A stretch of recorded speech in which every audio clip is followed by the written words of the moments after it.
put on a show against the Colts. CJ completed 75% of his passes, 234 yards, 2 touchdowns, both to Stephon. Now, before the season, we were concerned about him fitting in a crowded wide receiver room, but here's Stephon. In those moments when they lean on you, it's because they trust you in those big moments. 4th down, money on the floor. Trust number 1. Here's the numbers. Stephon had 33 receiving yards, only 2 touchdowns. Nico and Tank had more yards, and Tank Dell didn't. Yeah, that's pretty good. So, Nick, are you still worried about Stephon fitting in? Well, yeah, listen, I think Stephon's a combustible player, and I think he is certainly not going to be the #1 option on his team for the first time since his rookie year, and we'll see how he deals with it. And even when he says money downs, one of the most underrated, important plays of the entire weekend, C.J. Stroud's first, if he wins MVP, I'll think back to this moment, the 3rd and 11 to ice the game. They're only up 2. There's 2 minutes left. It's 3rd and 11. Indy has moved the ball at will. Anthony Richardson's just firing balls downfield. And he throws to Nico Collins on the sideline, and he gets it.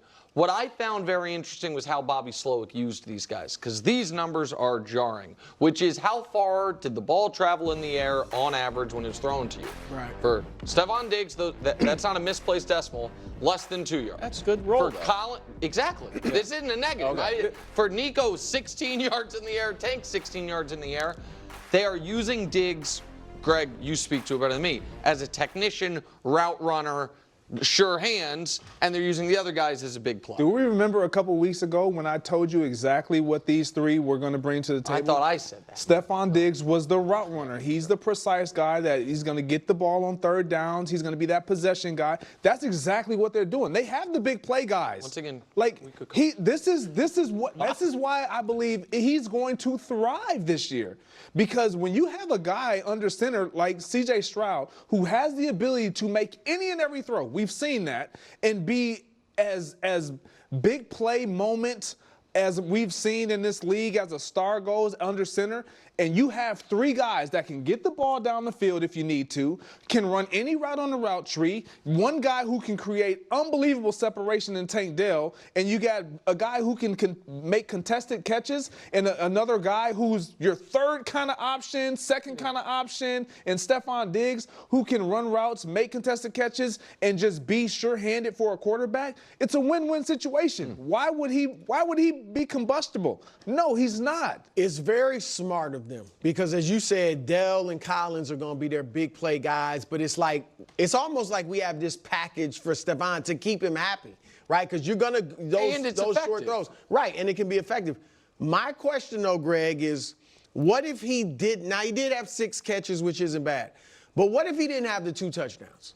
What if it was just 6 catches, 33 yards? Good question. And Tank Dell's got 70 yards instead of 40 and 1 touchdown. Like, if that happens more often than not, that's when I wonder how Stephon gonna handle it. Well, we watched it for the second half of all last year, and he ended up leaving. Yeah, but he left, but he didn't cause any issue.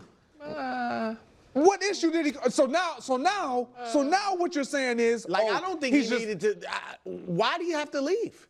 You had one of the best quarterbacks in the league, and you had a good. Seriously though. Well, that had what was the relationship issue? had run its course. I agree with Greg. I didn't think he was a bad guy. He wasn't. Half year. But it was the stuff he did Buffalo. before. Yeah, that before the end of the season. That's what it was. But that was when he was getting the ball. I think he was unhappy. What is it's Texans Bears next weekend. It is very similar. Their 3rd wide receiver in Chicago, if they're all healthy, Keeners. Thinking Super Bowl even after the loss. Greg has a very hot take. I got a great question for you, Greg. All right. Ooh. I'm saving it then. Meanwhile, Let me give you a question. Yeah, it's a great question. Okay, I'm excited. About Aaron Rodgers showing guys up with the eye roll. Oh, I'm excited. Like, buddy, you know all eyes are on you. You're like, I'm letting him know that was not my fault. Yeah. Greg, I teased it. Meanwhile, are the Packers in trouble if they turn to Malik Willis? But right now, a special Mahomes Mountain. It feels, 93 yards. in a weekend when there were, more than a dozen quarterbacks who turned the ball over, a handful of quarterbacks who lost their team's games, that much like I have never a doubt tattooed here, Wilds has on the small of his back tattooed wins are a quarterback stat. Yeah. So I would, See it? I would think that you would. pass. I would think that you would Barbed wire give surrounding it. Caleb a little more credit.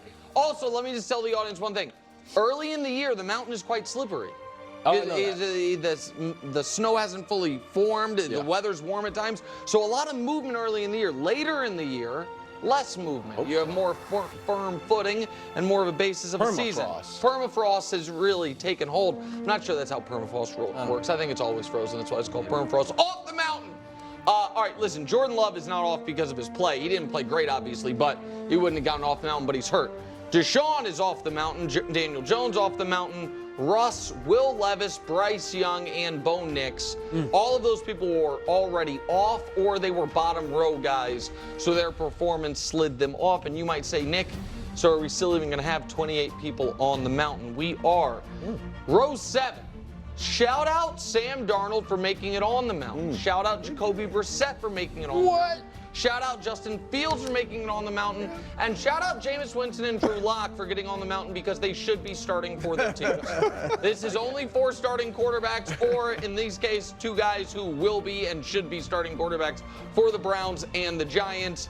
Jaden and Gardner stay where they're at. Row 6, listen. Kyler, some good and some bad, he stays where he is. Gino, one bad pick. Other than that, I thought he played well, but he stays where he is. Rodgers has to slide.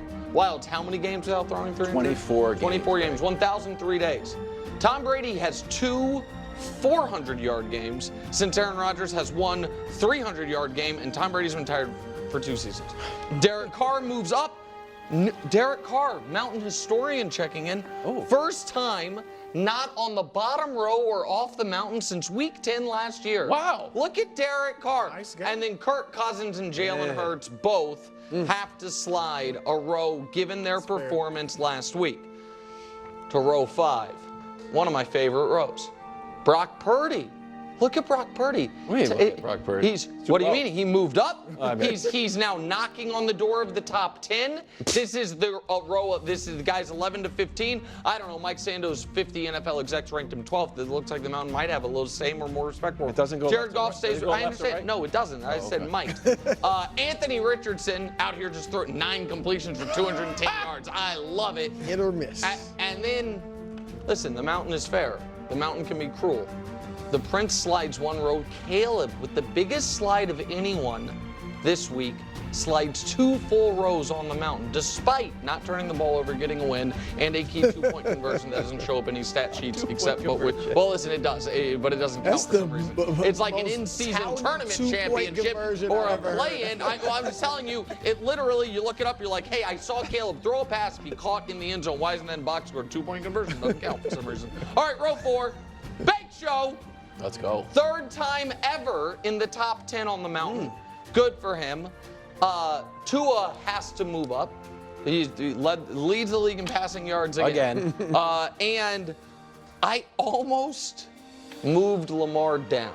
Wow. But the fear of Wild's ire and the board, and Lamar sending another one of those pictures of that monkey with the giant nose in response to me, I couldn't deal with it. That's really caught on the internet. It's not nice, America. Row 3. Stroud stays where he is, and I almost moved him up 1. But you'll see who's above him, and I just couldn't find a place for him. Joe Burrow's got a slide.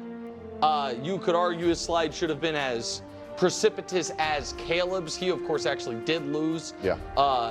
And didn't have much more production than Caleb. But Burrow has a slightly larger body of work as a pro than Caleb, so he has a little more margin of error. And then Dak Prescott moved up. Yeah. I didn't think Dak made a mistake. I thought you're in a tough environment against a great defensive line. The added pressure of not only signing that contract, but that sweet blazer he was wearing walking in, he performed. And now to the top 3. Row 2. Josh Allen stays where he is, and Matt Stafford moves up.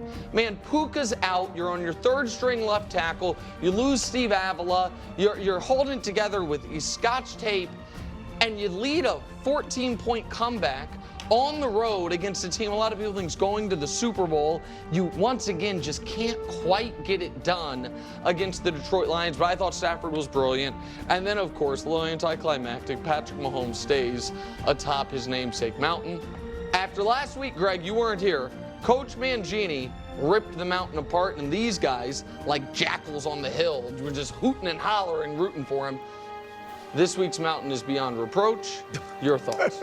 Yeah, I'm not going to rip the mountain apart. I will say Matthew Stafford played a heck of a game. I thought he had one of the better days. And my guy, Baker. Wow. Your guy. Yeah, I'm going to talk about Baker because I don't know how many times we're going to have this moment to be able to talk about Baker. Baker had one of the best performances